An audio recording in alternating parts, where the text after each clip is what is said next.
ഏറ്റവും കൂടുതൽ പ്രവാസികൾ ജോലി ചെയ്യുന്ന പ്രദേശമാണ് GCC. ഗൾഫിലെ 6 രാജ്യങ്ങളിലും മലയാളികൾ നിരവധിയാണ്. മിക്കവരും സാധാരണ ജോലിയിൽ ഏർപ്പെടുമ്പോൾ പ്രൊഫഷണൽ ജോലി ചെയ്യുന്നവരും കുറവല്ല. സമീപകാലത്ത് GCC രാജ്യങ്ങൾ സ്വന്തം പൗരന്മാർക്ക് ജോലി ഉറപ്പാക്കാനുള്ള പദ്ധതികൾ ആരംഭിച്ചിട്ടുണ്ട്.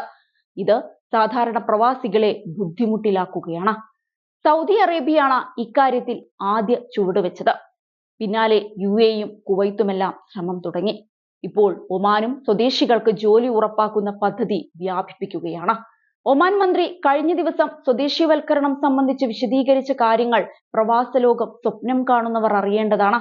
GCC രാജ്യങ്ങൾ സ്വദേശികൾക്ക് ജോലി നൽകുമ്പോൾ 2 കാര്യങ്ങളാണ് സംഭവിക്കാൻ പോകുന്നത്. നിലവിൽ ജോലി ചെയ്യുന്ന പ്രവാസികൾക്ക് തൊഴിൽ നഷ്ടമാകും. പുതിയ അവസരങ്ങൾ പ്രവാസികൾക്ക് മുൻപിൽ സൃഷ്ടിക്കപ്പെടുകയുമില്ല. അടുത്ത വർഷം മുതൽ 2027 വരെയുള്ള കാലയളവിൽ വിവിധ മേഖലകളിലെ ജോലികൾ സ്വദേശികൾക്ക് മാത്രമാക്കി മാറ്റാനാണ് ഒമാന്റെ തീരുമാനം. Oman transport, communications and information technology മന്ത്രി എഞ്ചിനീയർ സയ്യിദ് ബിൻ ഹമൌദ് അൽ മൗലവിയാണ് രാജ്യം നടപ്പാക്കുന്ന പദ്ധതികൾ പ്രഖ്യാപിച്ചത്. 2025 മുതൽ 27 വരെയുള്ള 3 വർഷമാണ് തീരുമാനങ്ങൾ നടപ്പാക്കാനുള്ള കാലയളവ്. ഓരോ വർഷവും സ്വദേശിവൽക്കരണം നടപ്പാക്കേണ്ട തോത് നിശ്ചയിച്ചിട്ടുമുണ്ട്. കൃത്യമായി നടപ്പാക്കുന്നുണ്ടോ എന്ന് ഇടയ്ക്കിടെ അവലോകനം ചെയ്യും. തൊഴിൽ മന്ത്രാലയവുമായി സഹകരിച്ചാണ് സ്വദേശിവൽക്കരണം നടപ്പാക്കുക.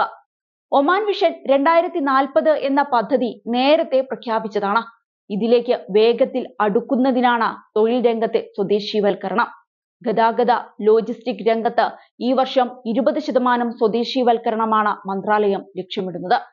കമ്മ്യൂണിക്കേഷൻ ആൻഡ് ഇൻഫർമേഷൻ ടെക്നോളജി രംഗത്ത് 31%, പ്രൊഫഷണൽ ജോലികൾ പൂർണ്ണമായി സ്വദേശികൾക്ക് നൽകാനാണ് മന്ത്രാലയം ലക്ഷ്യമിടുന്നതെന്നാണ് മന്ത്രി പറയുന്നത്. സ്വദേശികൾക്ക് ജോലി പരിശീലനം നൽകുക, വിദഗ്ധ ജോലിക്ക് വേണ്ടി അവരെ പ്രാപ്തരാക്കുക തുടങ്ങിയ പദ്ധതിയും ആലോചനയിലുണ്ട്. സ്വദേശികളെ ജോലിയിലേക്ക് ആകർഷിക്കുന്നതിനും പദ്ധതിയൊരുക്കും. സ്വദേശികൾ കൂടുതൽ പേർ തൊഴിൽ രംഗത്ത് എത്തുന്നതോടെ പ്രവാസികൾക്ക് ജോലി സാധ്യത കുറയുമെന്നതിൽ സംശയം വേണ്ട. Transport, logistic, communication, information technology രംഗങ്ങളിൽ ഒട്ടേറെ വിദേശികൾ ജോലി ചെയ്യുന്നുണ്ട്. ഇവരെ മാറ്റി സ്വദേശികളെ നിയമിക്കും.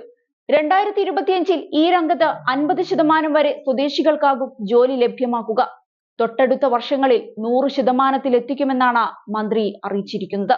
സ്വകാര്യ കമ്പനികളിലും സ്വദേശികൾക്ക് ജോലി നൽകുന്ന പദ്ധതി വരുന്നതിനാൽ പ്രവാസികൾ വലിയ തിരിച്ചടിയാണ് ഒമാനിലെ തൊഴിൽ രംഗത്ത് നേരിടുക.